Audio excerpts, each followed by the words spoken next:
বন্ধুরা নমস্কার। দেশে একের পর এক নির্বাচনে ইভিএম এর কারচুপির যে অভিযোগ আসছিল সেই অভিযোগ কি প্রমাণিত হবে? এই অভিযোগ নিয়ে যে তদন্ত করার প্রক্রিয়া শুরু হয়েছে সেই তদন্তে কি আলটিমেটলি কোনো রেজাল্ট বেরিয়ে আসবে? হঠাৎ কেন এই প্রশ্ন আপনাদের মনের মধ্যে উঠতে পারে, কিন্তু সবাই যদি সংবাদ দেখে থাকেন তাহলে জানেন যে মহারাষ্ট্রে একের পর এক পরাজিত প্রার্থীরা, বিরোধী দলের প্রার্থীরা, তারা ইভিএম পরীক্ষা করার জন্য নির্বাচন কমিশনের কাছে জেলা ম্যাজিস্ট্রেট বা ডিস্ট্রিক্ট ম্যাজিস্ট্রেটের মাধ্যমে আবেদন জানিয়েছেন। শুধু তা না, তারা লক্ষ লক্ষ টাকা ফিস পর্যন্ত জমা করেছেন এবং তারা এবার খতিয়ে দেখতে চাইছেন, পরীক্ষা নিরীক্ষা করে দেখতে চাইছেন নির্বাচনে ইভিএম মেশিনে কোনো কারচুপি হয়েছে কিনা, হয়ে থাকলে কীরকম হয়েছে এবং তার প্রমাণ বের করা যায় কিনা। যদি প্রমাণ বের করা যায় তাহলে কিন্তু ভারতের নির্বাচনী ইতিহাসে এর চেয়ে বড় কোনো ঘটনা বোধ হয় স্বাধীনতার পরে আর ঘটেনি। এরকম একটা ঘটনা ঘটতে চলেছে যদি প্রমাণিত হয়। কিন্তু আদৌ কি প্রমাণিত হবে? আদৌ কি প্রমাণিত হওয়া সম্ভব? এই প্রশ্ন বারবারই উঠেছে, কারণ ইভিএম মেশিনে কারচুপির অভিযোগ ভারতবর্ষে দীর্ঘদিন ধরে উঠে আসছে। সে যখন বিজেপি বিরোধী দলে ছিল তখন বিজেপির তরফ থেকেও ইভিএম মেশিনে কারচুপির অভিযোগ তোলা হতো। এল কে আদবানির সময়েও এরকম করা হয়েছিল। বিজেপির একজন নেতা ইভিএম মেশিন নিয়ে বই পর্যন্ত লিখেছিলেন। নানান অভিযোগ যারা যখন যেখানে হেরেছে তারা তুলেছে। বিজেপি শাসন ক্ষমতা আসার পরে 2014 পরবর্তী সময়ে বিজেপি ইভিএম মেশিনকে নিজেদের মতন করে ম্যানিপুলেট করে একের পর এক নির্বাচনে বিজয়ী হচ্ছে এবং অনেক ক্ষেত্রে নির্বাচন কমিশনের ভূমিকা সন্দেহজনক। এই অভিযোগগুলো বারবার বিরোধী দলের তরফ থেকে তুলে আনা হয়েছে। এবার হরিয়ানা বিধানসভা নির্বাচনে যখন কংগ্রেস নিশ্চিত জয়ের মুখে গিয়ে পরাজিত হলো, তখন থেকে কংগ্রেস এই রেজাল্টকে স্বীকৃতি দেয়নি এবং বড় কিছু একটা ঘোটালা হয়েছে বলে কংগ্রেস সন্দেহ করে। এবং এরপরে যখন মহারাষ্ট্রের বিধানসভা নির্বাচনে কে জিতবে কে হারবে এই অনিশ্চয়তার মধ্যে বিজেপি দারুণভাবে রেজাল্ট করলো এবং বিজেপি নেতৃত্বাধীন জোট সবাইকে অবাক করে দেওয়ার মতন রেজাল্ট করলো, তখন আবার এই একই ধরনের সন্দেহ দানা বেঁধেছে। কংগ্রেসকে আমরা দেখেছি রামলীলা ময়দানে দিল্লিতে, সেখানে সমাবেশ করে ইভিএম এর বিরুদ্ধে কথা বলতে, সেখানে আবার ব্যালট পেপারে ভোট নেওয়ার জন্য ব্যবস্থা করার জন্য তারা দাবি জানিয়েছে এবং দেশে বিভিন্ন রাজনৈতিক দল, বিরোধী দলগুলো তারা আস্তে আস্তে এই দাবিটাকে জোরদার করতে শুরু করেছে। ধীরে ধীরে এটা ইন্ডিয়া জোটের দাবিতে পরিণত হচ্ছে এবং এইটা নিয়ে সারা দেশে আন্দোলন গড়ে তোলার চেষ্টা শুরু হয়েছে অলরেডি। কিন্তু এর মধ্যে ব্যতিক্রমী ঘটনা হলো যে একেবারে টাকা পয়সা জমা দিয়ে একের পর এক প্রার্থীরা মহারাষ্ট্রে তো এমনিতেও পয়সাওয়ালা মানুষের জায়গা, জানেন সবাই। মহারাষ্ট্রকে অনেকে বলেন যে ভারতের কমার্শিয়াল ক্যাপিটাল। সেখানে হেরে যাওয়া প্রার্থীরা একের পর এক টাকা জমা করছেন এবং তারা এই ইভিএম মেশিনগুলোকে পরীক্ষা করার দাবি জানাচ্ছেন। এখন সিস্টেম অনুযায়ী যেহেতু তারা দাবি জানাচ্ছেন এবং টাকা পয়সা ফি জমা দিচ্ছেন, নির্ধারিত ফি, সেহেতু পরীক্ষা নিরীক্ষা করতে হবে। পরীক্ষা নিরীক্ষা হবে, সেখানে টেকনিক্যাল এক্সপার্টরা থাকবেন, যে সমস্ত ইঞ্জিনিয়াররা এগুলো তৈরি করার কাজের সঙ্গে যুক্ত ছিলেন তারা উপস্থিত থাকবেন, ক্যান্ডিডেট নিজে থাকবেন। তারা এই সমস্ত লোকের উপস্থিতিতে এগুলোকে দেখা হবে আদতেই কি কোনো জায়গাতে ঘোটালা করা হয়েছে কিনা।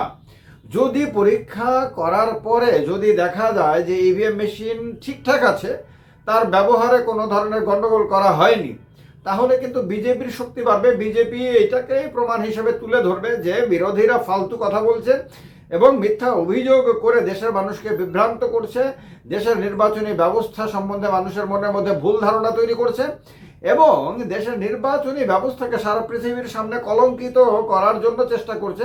এই কথাগুলো বিজেপি যে বলবে কোনো সন্দেহই নাই।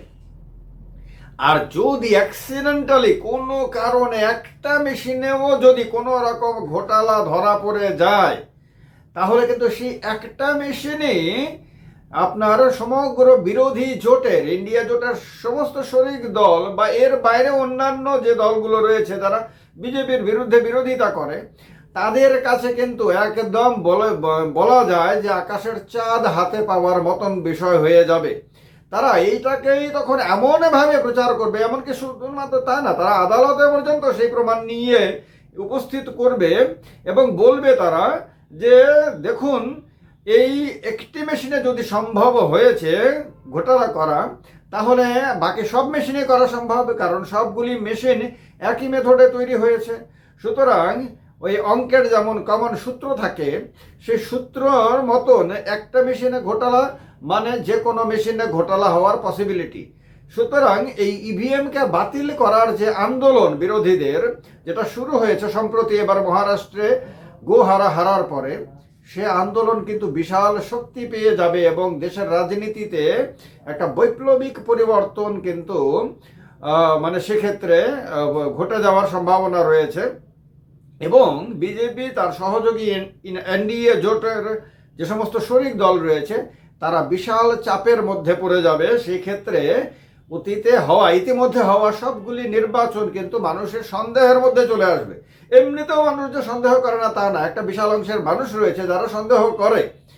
কারণ হরিয়ানাতে যেরকম ভাবে আপনার এক্সিট পোলের বার্তা এসেছিল, তাতে তার সঙ্গে যে রেজাল্ট এসেছে তার অনেক পার্থক্য। বলে সাধারণ মানুষ কিন্তু সাধারণভাবে তাদের ধারণা নিয়ে তারা কিন্তু এইরকম মনে করে যে কিছু একটা হয়েছে। কি হয়েছে কেউ বলতে পারছে না। এবং অনেক মানুষের মনে হয় যে ইভিএমকে হ্যাক করা যায়, ইভিএমে গন্ডগোল করা যায়, ইভিএমকে বদলানো যায়, নানান কিছু করা যায়। এই সমস্ত ধারণা থেকে মানুষের মধ্যে কিন্তু একটা সন্দেহ রয়েছে।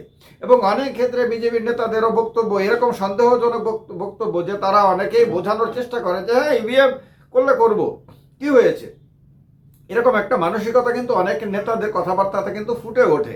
তার ফলে এই যে সন্দেহটা যে সাধারণ মানুষের মধ্যে, সেটা কিন্তু সত্যে পরিণত হয়ে যাবে মানুষের কাছে। সেটা তখন সত্য হিসেবে প্রতীয়মান হবে যখন তারা জানতে পারবে যে কোনো একটি মেশিনে হলেও ঘোটালা প্রমাণিত হয়েছে। কিন্তু প্রশ্ন তারপরেও একই, ঘোটালা কি প্রমাণিত হওয়া সম্ভব? যদি হয়ে থাকে, হয়েছে এই কথা বলার সুযোগ আমার এই ভিডিওতে আমার পক্ষেও বলা সম্ভব না, কারণ আমি যেমন টেকনিক্যাল এক্সপার্টও না, আর সেই প্রমাণ আমার কাছে নেইও। কিন্তু সাধারণভাবে আমার মতামত সবসময় আমি বলেছি, ইভিএমে যদি আপনার কারচুপি করা সম্ভব হতো তাহলে তো কোথাওই চেঞ্জ হতো না, কোথাওই সরকার পরিবর্তন হতো না।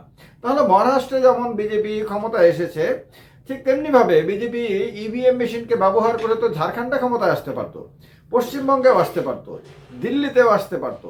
তাহলে সব জায়গায় কেন আসতে পারে না? কর্ণাটকে তাদের হাত থেকে কংগ্রেসের হাতে চলে গেছে, কেন চলে গেছে?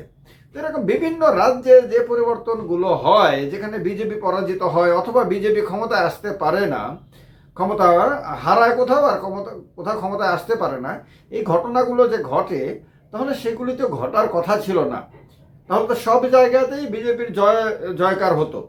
আর বিজেপির মতন এত ক্ষমতা কেন্দ্রিক একটি দল, বর্তমানে বিজেপি মারাত্মকভাবে ক্ষমতা কেন্দ্রিক হয়ে গেছে। ক্ষমতা ছাড়া বিজেপি বাঁচবে না, যেমন ভাবে আপনার জল ছাড়া মাছ বাঁচে না, ঠিক তেমনি ক্ষমতা ছাড়া বিজেপি বাঁচতে পারবে না। বিজেপির নেতারা এত বেশি ক্ষমতা লিপ্সু হয়ে গেছে, ক্ষমতা কেন্দ্রিক হয়ে গেছে, ক্ষমতা লোভী হয়ে গেছে যে তারা মানে ভাবতেই পারেন না, এখন আর স্বপ্নেও তারা ভাবতে পারেন না যে তারা কোনোদিন ক্ষমতাচ্যুত হবেন। তো এই কারণে তারা ইভিএমকে ব্যবহার করে তো সব জায়গার সব ক্ষমতাই তারা তাদের করায়ত্ত করে নিতেন। 1 ইঞ্চি জমিও তারা কাউকে ছেড়ে দিতেন না। যেমনভাবে দুর্যোধন বলেছিলেন না, বিনা যুদ্ধে নাহি দেব সুচ্চগ্র মেদিনী, তেমনভাবে বিজেপিরও তো একই পলিসি নিয়ে চলছে এই বিজেপি, মানে 2014 সাল থেকে, যে এক বিন্দু কাউকে কোনো কিছু ছাড়তে রাজি না। তো সেই বিজেপি কি তাহলে এতগুলো রাজ্যে পরাজিত হতো?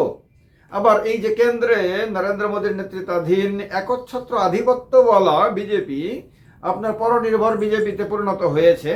এনডিএ সরকার চলছে, এর আগে বিজেপি সরকার বলতো, মোদী সরকার বলতো, মোদী হ্যায় তো মুমকিন হ্যায় বলতো। এখন এই সমস্ত কথার কিচ্ছু বলা হয় না। এখন এমনকি যশস্বী প্রধানমন্ত্রী কথায় কথায় আর এখন বলা হয় না। ফলে এই যে অবস্থাটা, বিজেপির যে অবনতি হয়েছে, অবনমন যে হয়েছে, এটাও তো তাহলে সম্ভব হতো না। কারণ ইভিএমকে ম্যানিপুলেট করে তো সব কিছু করে নিতে পারতো। ফলে এই একটা জায়গাতে তো আমার মনের মধ্যেও খুঁত রয়েছে, আমারও তো একটা সন্দেহ রয়েছে। কিন্তু তারপরেও সারা দেশের অনেক মানুষ, এমনকি আমেরিকার এলন মাস্কের মতন ব্যক্তি পর্যন্ত বলেছেন যে সব কিছুই তো কম্পিউটার ম্যাটেরিয়াল, সব কিছুই হ্যাক করা সম্ভব, সব কিছুকে ম্যানিপুলেট করা সম্ভব, সেক্ষেত্রে ইভিএমকে অবশ্যই করা সম্ভব। তো এই কথাগুলো শুনলে তো সন্দেহও জাগে। কিন্তু এই সন্দেহের কি কিনারা হওয়া সম্ভব আদৌ? আদৌ কি আপনার ইভিএম মেশিন পরীক্ষা করার যে উদ্যোগ মহারাষ্ট্রের পরাজিত প্রার্থীরা নিয়েছেন, তার মধ্যে কংগ্রেস প্রার্থীও আছেন, আবার এনসিপি দলের প্রার্থীও রয়েছেন, অনেকজন প্রার্থী কিন্তু টাকা পয়সা জমা দিয়েছেন।